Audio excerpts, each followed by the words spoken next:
Bafowethu sithembe niyaphila nganja kwethu.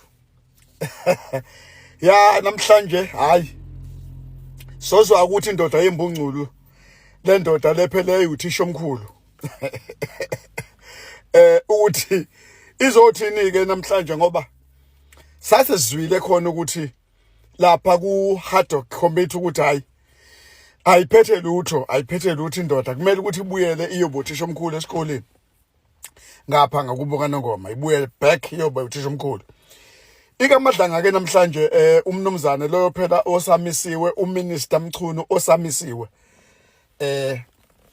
engazi ukuthi indaba esamisiwe ngoba kufanele ngabe kade asuspendwa nje full suspension wavele wamiswa kwaphinde futhi kwalandwa elinye ikhehla nje elikhathalele nesibongo la ukhathala uyikhathalele ukhathala ukhathala uyayilengela nje bandla ukhathala angimazi ukuthi isidingo sakhe besikuphi ukuthi afike abe khona ngoba hayi asikho ispace sakhe.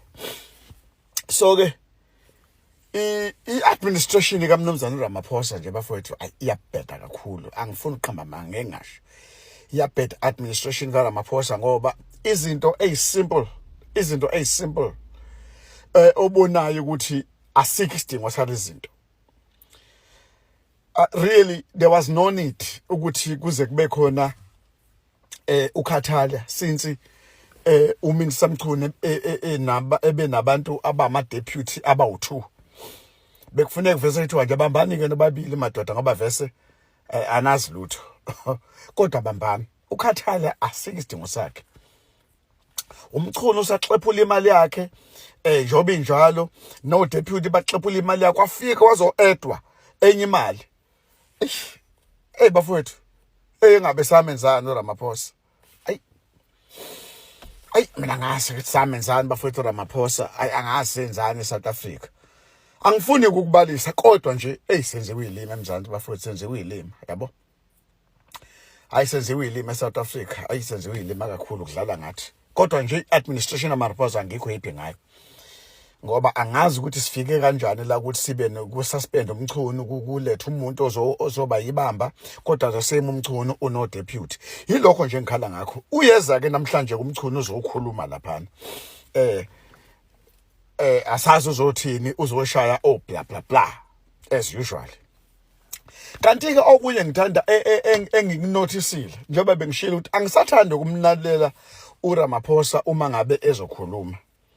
Njoba bekune family meeting ayenze bekuyindini bekuyiSaturday bekuyiSunday le family meeting ekade ikhona la bekhuluma khona zikhona izinto ayithintile ezimqoka engicabanga ukuthi siyafuna ukuzizwa kodwa mina engibona ngathi iyona ebimqoka ebekufuneka enze family meeting yayo akhulume ngayo yile ekhuluma ngeze yokumbiwa yonke iproduct embiwa kuma mining wethu ukuthi izinto ezikhulunywe ngazo kwi-G20 izinto ekhunywa ngazo ku-G20 ezinye lezi ukuthi njengamanje kumele ukuthi onke ama raw material lawa ambiwayo abenefitise abantu abahlali kwande amathuba omsebenzi. Angeke aze akhe amathuba emsebenzi abekhona uma ngokuthi igolide neplatinum ezongbiwa nje phansi zisasuka la zihambe zinjalo zimanikiniki njoba isuke phansi ziyele ezweni laphesheya lapha ifike khona ziprocesswe khona ziwashwe khona ziqheshulwe khona zibuye futhi seyizokhosta iSouth Africa seyizokhokhelwa iSouth Africa kodwa zibe imbewu eSouth Africa. Akuwenza umqondo ukuthi igolide lethu neplatinum yethu kusuke la eSouth Africa kuhambe kuyezweni la ngaphandle kuyoprocesswa khona kuyowashwa khona kwenziwe yonke into eyenziwa khona bese kuyabuya kuze akuwenzi umqondo akunamqondo akusoze kwaba namqondo yabo. Izinto ke ekukhunywe ngazo ku-G20 lezi kabe ayishilo umnumzana uCyril Ramaphosa okungimangazeleka ukuthi lezi zinto akhuluma ngazo uma unganothisa ugooglishe ubheke uzothola ukuthi uJulius Malema wakwakhuluma ngalento 10 years ago ngicabanga ukuthi phela wayesakhulupheleke lapho esengaka senobuso omngaka 10 years ago uJohn Malema wakakhuluma ngale nto leyo ukuthi izinto ekufuneke zenziwe eSouth Africa ukuthi yonke imaterial embiwa la kuthina ama product ambiwa la kuthina awangayinhlobo phesheya awaklinwe la ukuze kwenda amathuba emisebenzi wayishujula Malema lonto lo 10 years ago. Sayitshela ukuthi naye ke phela uzoyenza lonto le yenzeke ngempela kanti naye kuzohamba kuhambe naye ayithathele phela lento bafowethu abanimali bafowethu. Funeka nikhumbule abantu base South Africa ukuthi abantu abaqala ipolitiki nabantu abenza abacontrol ipolitiki nabantu abacontrola iconstitution yase South Africa yibona phela abantu ukuyibona abathatha yonke ama minerals ase South Africa bewayise kumazwe ngaphandle ayoclean yibona futhi phela ababenefitayo abaqoqobela yonke into yezongumbiwa phansi njengobani oRuwa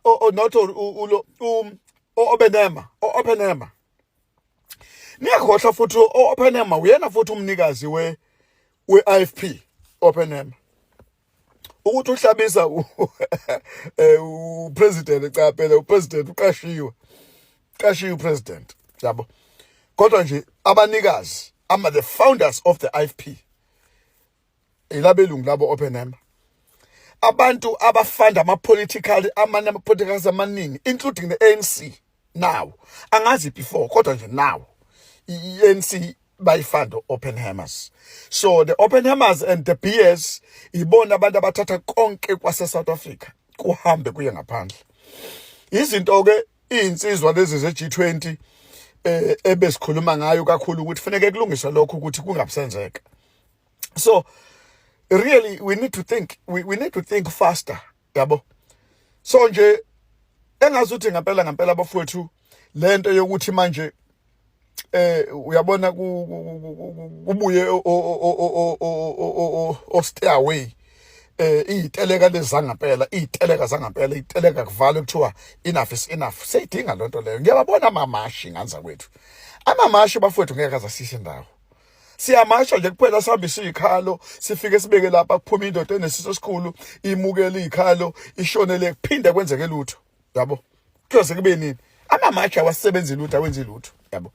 Uma ngase njengamanje kubuye iziteleka lezi sasiba nazo kudala ngezikhathi zethu hayi bafowethu yonke into ngayinhle kabi kubuye iziteleka zangaphela ukuthi kuma yonke into akunyakaza isitimela akunyakaza ibhasi akunyakaza ibhanoyi akunyakaza ngisho impukana ngidize kushumpukana emoyeni yilo nto leyo engakwazi ukuthi ilungise izinto ngoba sideleleke kakhulu ngoba abantu laba amaqembu ezepolitiki akhokhelwa yilabantu ukuthi sisetshenziswe ayacontrolwa kwayiwona acontrolwa ngemali bafowethu. Money is power, make no mistake. Wonke umuntu uyathanda ukuthi ayisebenzise imali njenge power and imali yabacontrola abantu abanebenza bahlanye abantu imali. So ke ngenza kwethu izinto esizifunayo eSouth Africa ukuthi zenzeke ngempela sifuna ushintsho ukuthi igolide lethu sizibambele lona sizimbele lona siziwashele lona siziklinele lona silenze liba ama piece kungamnandi ke lokho nibe nosuku oluhle nganza kwethu ngithanda nonke emakhaya goodbye so nibona lethi ke sesinitshela ukwenzakalani ngendoda yempandla.